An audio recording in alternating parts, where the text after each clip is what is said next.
Vous êtes sur l'épisode 101 avec mon invité Jean-Philippe Bouchard. Bonjour et bienvenue sur l'Accélérateur. L'Accélérateur, eh bien, c'est le show sur lequel à chaque épisode, je vous présente des experts et champions entrepreneurs qui nous livrent le secret de leur succès en lien avec le marketing, les ventes ou l'entrepreneuriat. Je m'appelle Marco Bernard, je suis entrepreneur en série depuis 25 ans et je vous aide à accélérer vos résultats.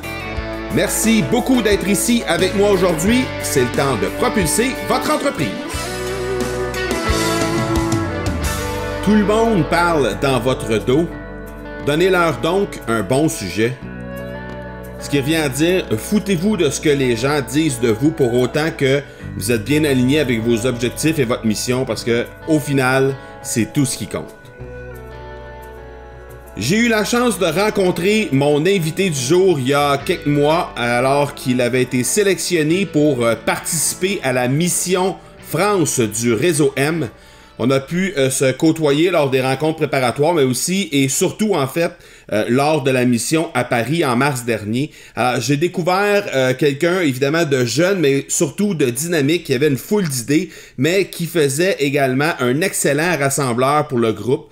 Propriétaire de la distillerie du Fjord, qui fabrique le gin Boréal Kilomètre 12. Son objectif, alors qu'il était en Europe pour ce voyage, cette mission économique-là, eh bien, c'était d'apprendre un peu plus sur le marché au niveau de l'Europe.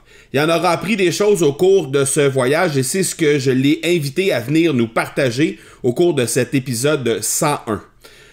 On a parlé, entre autres, des défis qu'une petite distillerie du Saguenay, qui est une région au nord du Québec, rencontre lors d'un processus d'exportation, des surprises qu'il a rencontrées lors de cette mission, autant heureuses que moins plaisantes, des enjeux de production que ça représente aussi d'avoir à exporter en Europe, ainsi que les défis marketing que le développement d'un nouveau produit dans le monde des spiritueux représente.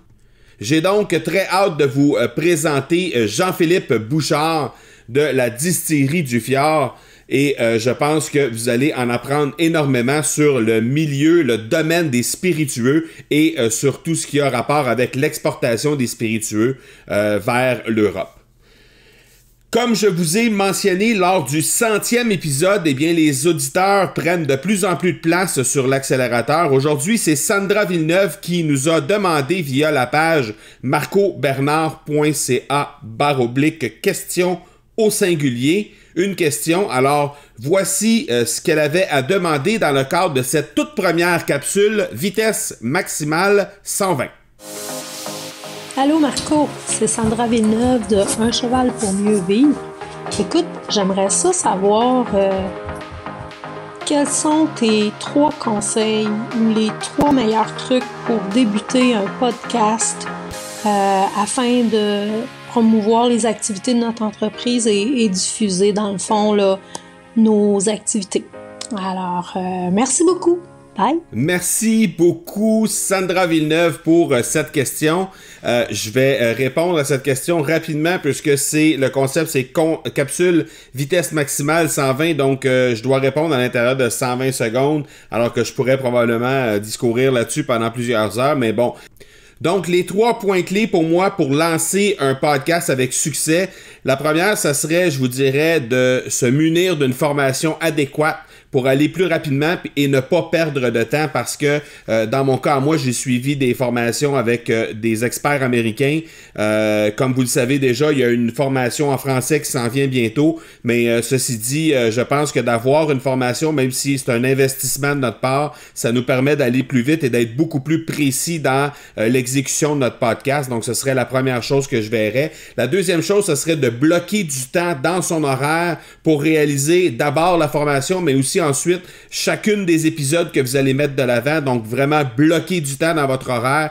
comme si vous aviez à créer du contenu, par exemple, écrit ou à faire de la vidéo, eh bien, bloquez-vous du temps dans votre semaine pour vraiment enregistrer vos épisodes. Et la dernière chose qui m'a été extrêmement utile, je vous dirais, c'est d'être en mesure de compter sur l'aide de gens d'expérience. Alors, dans mon cas, j'ai fait la formation, en fait, j'ai fait 3 formations dans ce milieu-là, dans le milieu du podcasting. La première formation, c'est celle qui m'a été donnée lorsque j'ai lancé mon tout premier podcast qui était le Promo King avec Production Extrême. Eh bien, j'avais suivi la formation de John Lee Dumas avec Podcasters Paradise.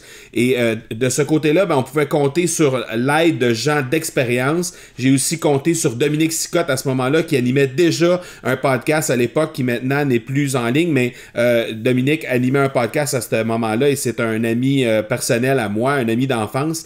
Dominique, c'est la personne qui m'a mis en contact avec le milieu du podcast en 2014 et depuis ce temps-là, je suis tombé dans la marmite, donc j'adore ça. Donc, d'être en contact avec des gens d'expérience, d'avoir une communauté au niveau de Podcasters Paradise, il y a vraiment une grosse communauté de podcasters qui évolue un peu en même temps là, dans la progression de leur podcast. Donc ça, c'est extrêmement intéressant. Alors j'espère que ça a bien répondu à ta question, Sandra. Je te remercie encore une fois de ta participation sur la capsule vitesse maximale 120.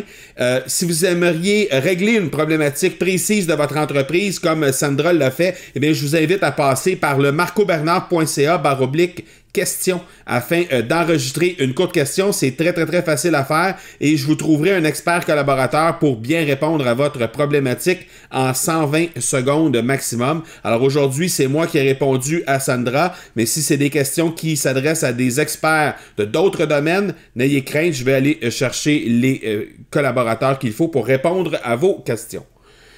Le fan de cet épisode est Flovin. Donc, comme je vous ai dit, on va nommer un fan de chacun des épisodes. Aujourd'hui, c'est Flovin. Flovin a eu la gentillesse de me laisser un message sur iTunes et ça va comme suit. Très bon contenu développé par Marco, personnalité attachante, invité au top. Il développe du contenu qui est du bonbon pour les oreilles. Merci et continue comme ça.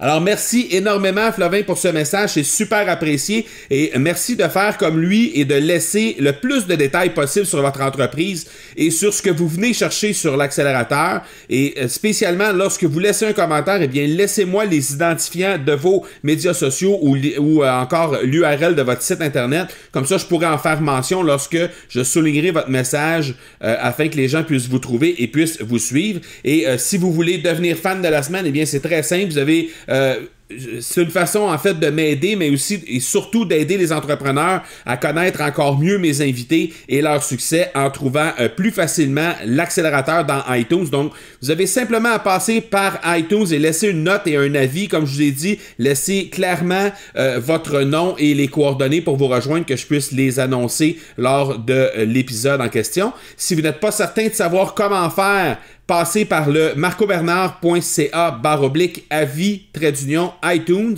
pour découvrir le chemin que vous avez à faire pour laisser un avis sur iTunes, qui est relativement simple et rapide une fois qu'on sait comment faire. Donc, n'oubliez pas d'y laisser, comme je disais, nom complet, que je puisse vous saluer en bonne et due forme. Et sinon, vous pouvez également passer par ma page Facebook au facebook.com/m-marcobernard ou encore par instagram.com/m-marcobernard et me laisser un commentaire sur l'accélérateur et sur un épisode en particulier si vous le désirez, toujours en me laissant bien vos coordonnées. De cette façon-là, je peux vous saluer. Le partenaire de cet épisode, eh bien, c'est Production Extrême et c'est une entreprise familiale qui est en affaires depuis 1956 et qui se spécialise dans la confection de collections privées pour entreprises. Qu'on parle de vêtements à l'effigie de votre compagnie ou encore d'articles promotionnels arborant votre logo, Production Extrême saura vous conseiller afin de faire en sorte que vous vous démarquerez. Dans cette ère numérique, Production Extrême continue tout de même à vous servir avec des directeurs de compte dédiés et ainsi pouvoir vous conseiller efficacement à travers le million de produits disponibles sur son site Internet. Alors, pour vous démarquer, vous les trouverez au marcobernard.ca/extrême.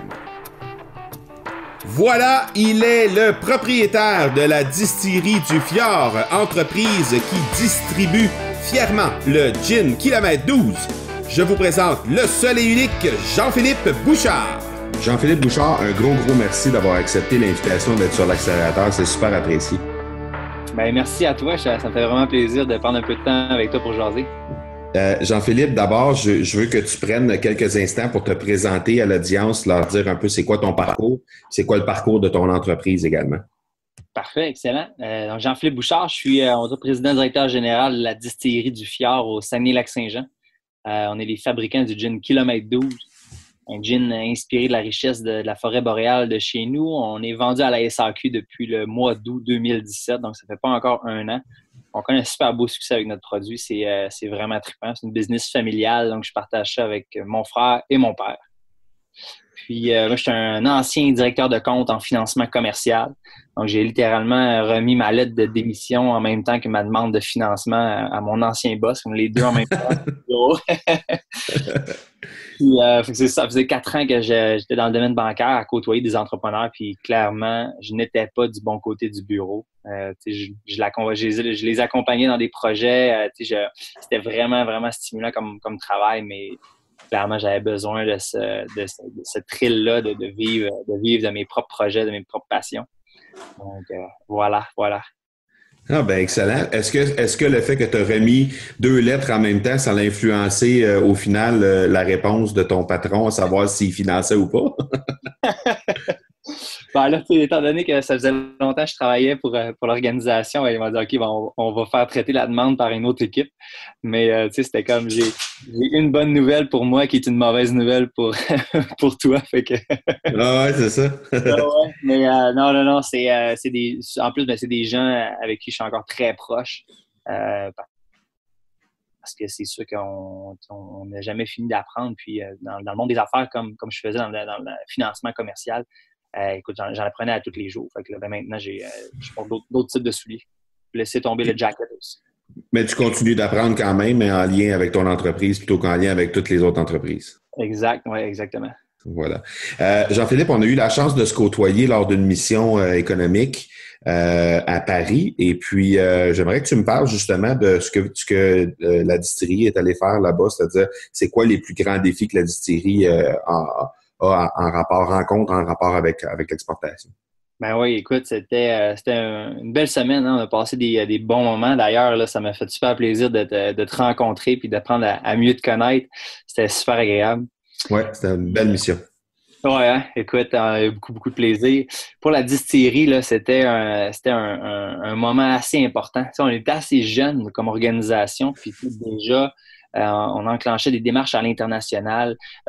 C'est drôle, les gens de mon entourage, ils nous agaçaient un petit peu. Ils étaient là, bon, vous voulez déjà commercialiser en Europe, puis bon, vous avez encore de la difficulté à fournir le Québec, tu sais, à la blague, étant donné qu'on était très jeunes avec le kilomètre 12. Il y avait un objectif exploratoire de cette mission-là. Tu sais, comment ça fonctionne sur le territoire européen? Ici au Québec, on va dire, c'est pas compliqué parce théoriquement, on a un seul client, c'est la SAQ. Donc, monopole sur la vente de l'alcool. Donc, comment ça fonctionne à l'international, sur le territoire européen? En France, on parle le même langage, mais il y a tellement de différences au niveau culturel et tout ça.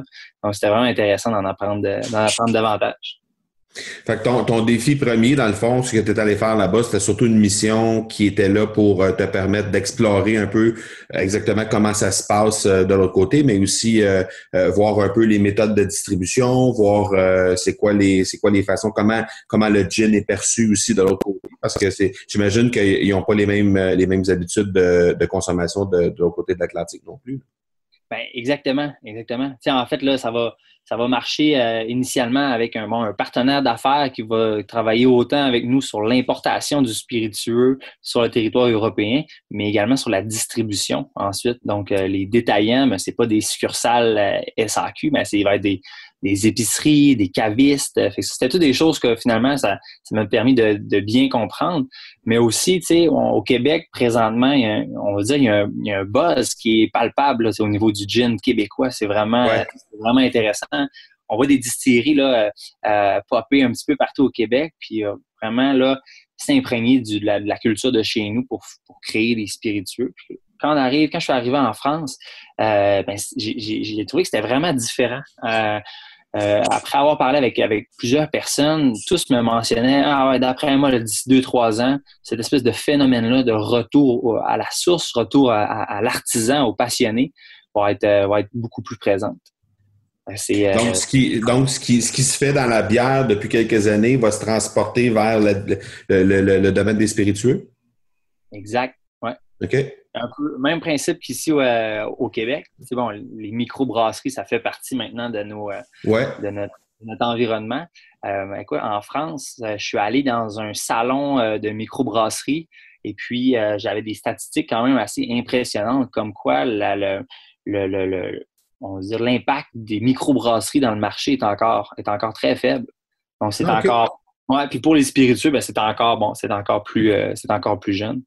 Fait qu'il y a ils ont peut-être une ou 2 années en arrière de nous en rapport avec ce phénomène-là d'artisans là, dans le domaine. Exactement, ouais, c'est bien dit comme ça. Okay. C'est drôle, parenthèse, là, c'était au Québec, on était rendu à peu près à 10% les parts de marché au niveau de la microbrasserie pour les bières. Puis c'était quasiment la moitié moins sur le territoire français. Wow! C'est vraiment impressionnant. OK. Dans ta découverte, parce que toi, tu as fait la mission dans laquelle on a été mis en contact un et l'autre. Tu as fait aussi une autre mission tout juste avant qui t'a amené sur d'autres territoires, mais toujours en Europe. Ça t'a sûrement amené un lot de surprises, positives, négatives. Est-ce qu'il y en a qui ont été particulièrement intéressantes? Puis parallèlement à ça, est-ce qu'il y en a qui ont été plus décevantes dans tes découvertes? Là, comment tu as vécu ça? Ben, c'est vraiment intéressant parce que je jasais avec des agences d'importation, de distribution, puis ils me présentaient différents produits qu'il y avait sur leur carte. Puis là, ils me présentent, là, il dit ça, c'est mon meilleur vendeur et tout ça. C'est un gin espagnol. Puis il dit si j'en vends 4 ou 5 000 par année. Puis là, je fais comme 4 ou 5 000 bouteilles. Moi, dans ma tête, j'ai un crime, c'est pas beaucoup quand même. T'sais, nous, on roule à peu près à 1200 bouteilles par semaine. Fait que je dis, OK, il y a vraiment un clash. Puis là, il m'explique, il dit les spiritueux, ça n'a pas la grande cote présentement en France. Je parle avec un agent français. OK. Fait que là, ça m'a surpris. Puis en même temps, je me dis, OK, il y a vraiment une différence culturelle. Puis en plus, on parle d'un territoire qui a un patrimoine il y a un patrimoine historique au niveau des boissons alcoolisées qui est très garni. Si on pense au vin, au cognac, il y a plein de spiritueux. Champagne, etc. Ah oui, exact. Fait que quand c'est venu le temps de parler de gin, non, les Français ne prennent pas tant de gin que ça, finalement. OK. Ouais. Concrètement, dans ta réalité à toi, ça se traduit comment? C'est-à-dire, à ce moment-là, est-ce que toi, tu es considéré comme un produit haut de gamme? Est-ce que ça devient comme un produit exotique du fait qu'il y en a peut-être pas, il y en a peut-être moins sur le marché en Europe, c'est ça? Oui, exactement. Ouais, exactement. Okay. Même au niveau des prix, on a effleuré des sujets, le sujet du prix. Comment est-ce qu'on pourrait se détailler une bouteille de gin kilomètre 12 en euros? Puis clairement, on est dans une braquette de produits de produits de niche. Donc, des produits un petit peu plus distingués, un petit peu moins donc dans la masse. Fait que, c'est intéressant de découvrir ça. Puis, je suis allé me promener dans le coin de l'Angleterre et puis en Écosse. Puis là, c'est tout à fait le contraire. Une culture de gin puis de whisky qui était extrêmement, extrêmement forte dans les bars, dans les établissements. Fait que ça m'a fait voir comme différents côtés de la médaille. C'est super intéressant. Est-ce que pour toi, ça module la stratégie d'exportation? C'est-à-dire que tu vas choisir d'approcher un pays qui va être peut-être moins enclin à avoir des gros volumes au moment où on se parle, ou au contraire, ça te donne le goût d'aller justement dans les pays où tu disais que la culture était un peu plus déjà ancrée là, solidement? Ben là, c'est une bonne question, puis on va se poser là-dessus dans les prochaines semaines parce que c'est sûr que nous, on a développé un produit avec l'idée de pouvoir le commercialiser à l'international avec notamment vraiment une signature de la forêt boréale. De même, quand tu y goûtes, là, ça goûte clairement chez nous, puis tu sais, c'est. Donc, pour un Européen, ce goût-là, cette signature-là peut être exotique. Donc, plutôt se diriger vers justement là, les gens qui veulent vivre cette expérience-là plutôt que du gros volume puis tout ce qui vient avec. Là. Donc, c'est pour ça qu'avec, bon, on va dire la cote d'amour que le Québec peut avoir en France, puis cette signature-là typique de chez nous, on pense qu'on peut faire une place un petit peu plus, on va dire, bon, un petit peu plus facilement dans le cœur des Français. Donc, OK. c'est une stratégie, on va dire, de pas à pas qu'on veut faire. Puis, tu sais, on en a jasé à quelques reprises. Tu sais, le fait qu'on soit une jeune entreprise comme ça, nous, on produit actuellement à pleine capacité.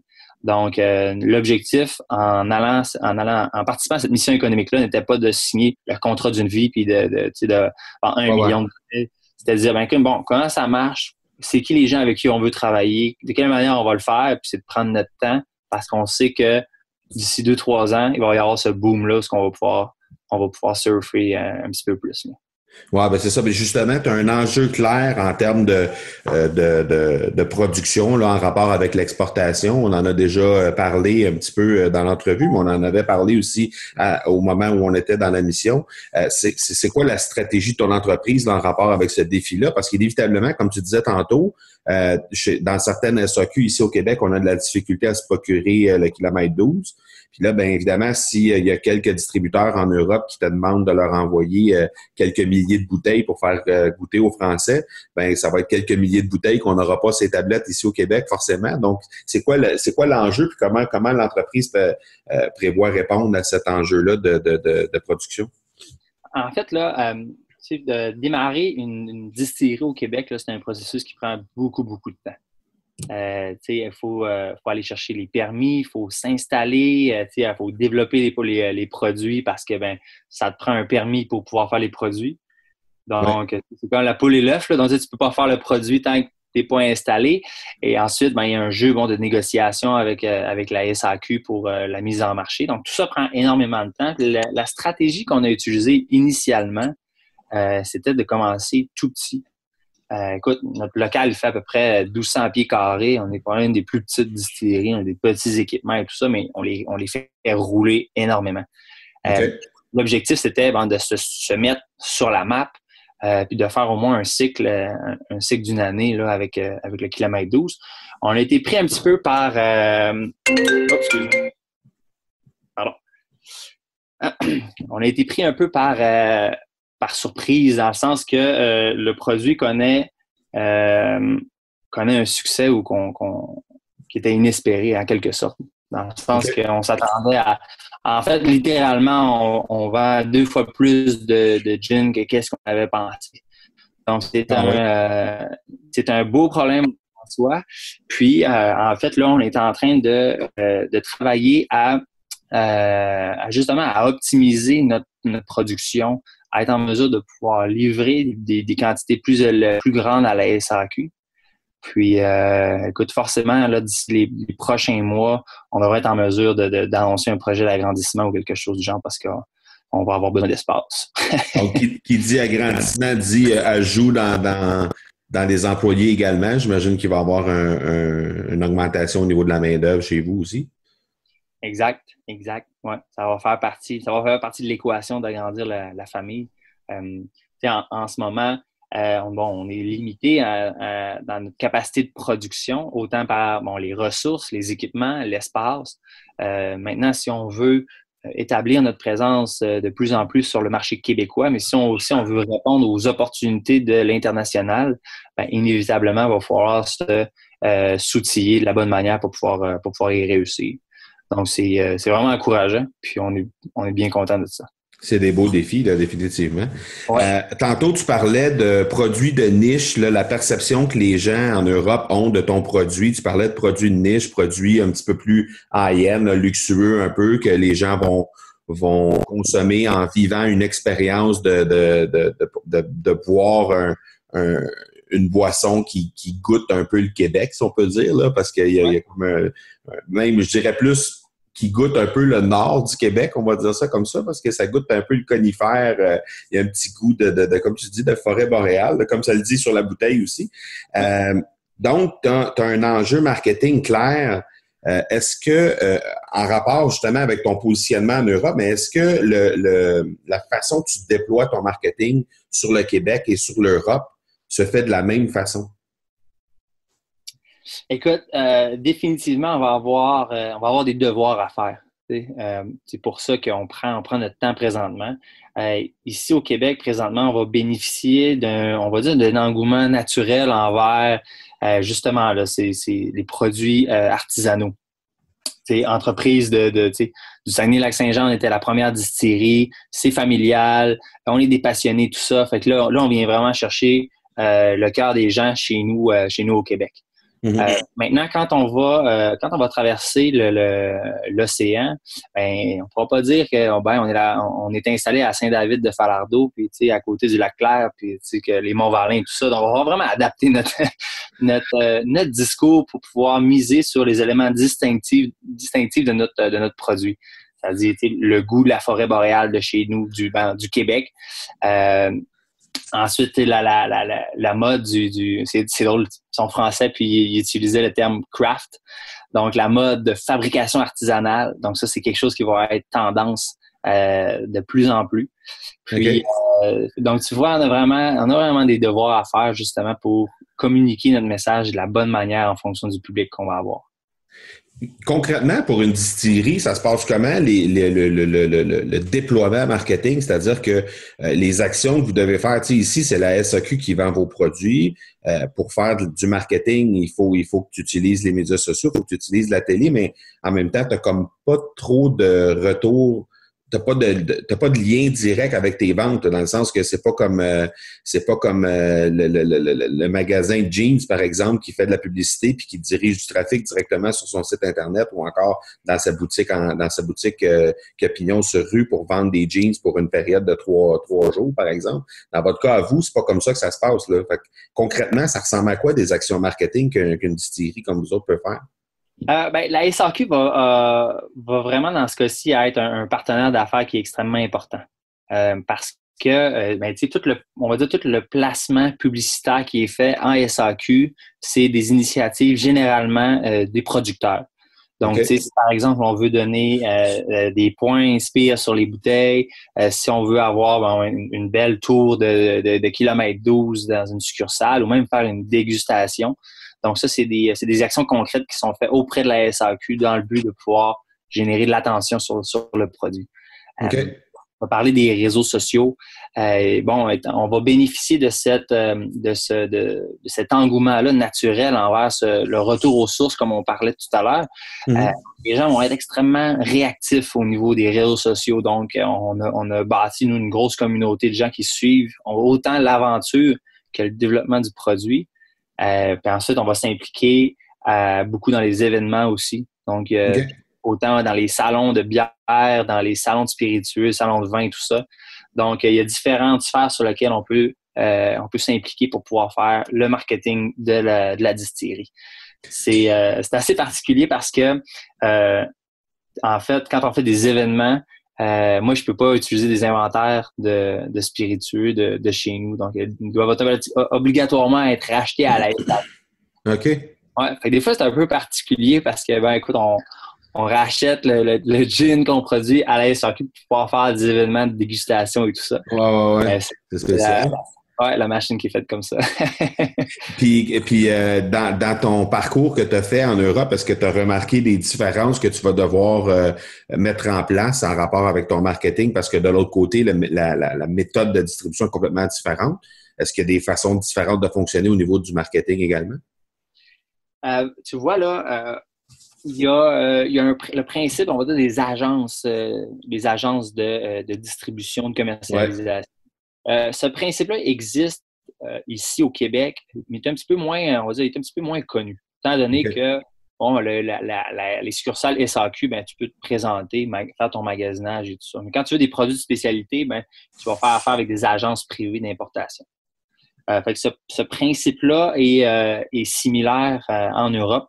Donc souvent, les agences, donc le partenaire d'affaires va être cet élément clé dans la commercialisation. Donc, autant au niveau de la prospection des clients et tout ça. Donc, ça, c'est un aspect sur lequel on va devoir travailler. OK, excellent. Ouais. Jean-Philippe, on est rendu dans notre section finale, les questions, la pédale au fond. Je te pose une question, tu me réponds rapidement en quelques mots. Okay. D'abord, ton livre favori de la dernière année ou deux, disons. Écoute, ça, je sais pas si c'est pas vraiment à mon honneur parce que je lis pas beaucoup, mais je me dis toujours qu'il faudrait que je lis un petit peu plus. Mais ça doit être un livre de cocktails. Un livre de cocktails. Ouais, mais j'ai lu le livre de Pure Vodka, donc Nicolas Duray. Moi, j'étais quand même un grand fan d'entrepreneuriat, puis je salue l'initiative puis le parcours qui est extrêmement inspirant. Donc, écoute, c'est un des rares livres que j'ai eu l'occasion de lire. Donc, la biographie de Nicolas Duvernois, c'est ça? Oui, exactement, oui. Okay. Je suis encore à l'école, fait que je lis mes livres d'école. Ah, OK, voilà. L'outil numérique, ton outil numérique favori ou que tu utilises le plus souvent? Je sais, ces temps-ci, c'est Instagram. OK.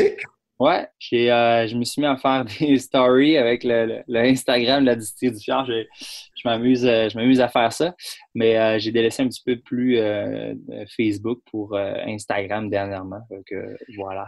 Alors, le handle de la distillerie, c'est pour Instagram? Distillerie du Fjord.